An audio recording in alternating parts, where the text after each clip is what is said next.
Basilio at Crispin.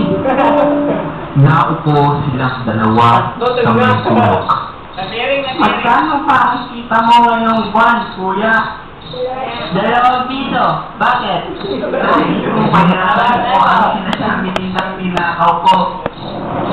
Sila ka ba, Crispin? Di ba't 22 piso ang binibintang nila sa iyo? Kahit 1 taon pa ako magtrabaho, hindi ko mababayaran yan. Ngunit wala talaga akong ninakaw. Wala akong ninakaw, kuya. Kapag nalaman to ng inay, natatakot ako. Sana, Crispin. Hindi rin naman maniniwala si inay. Sana, huwag kang mawalan ng... Naputol ang kanilang pag-uusap nang dumating ang sakristan mayor. Basilio, may punta kang 2 real dahil sa hindi na mapagpapatunog ng kampana.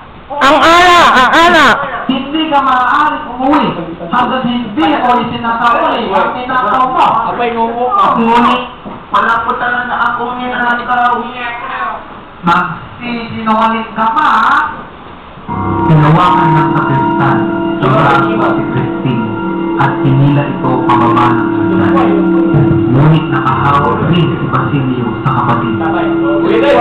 Matagal po namin hindi nakikita ang aming inay. Pagbigyan niyo na po. Sinaktan ng sakristan ang mayor sa Basilio. Habang ito'y hindi na halos makatayo. Muli niyang hinila si Christine at ito'y nalagdag pababa ng hagdan. Kuya! Tulungan mo ako! Papatayin nila ako! Imagine ka sa pagod. Nakakaalis na ang dalawa. Pinilit niya iniabot ang kanyang sarili at tumakas siya gamit ang bibig ng kampana. Nagpapangkampana.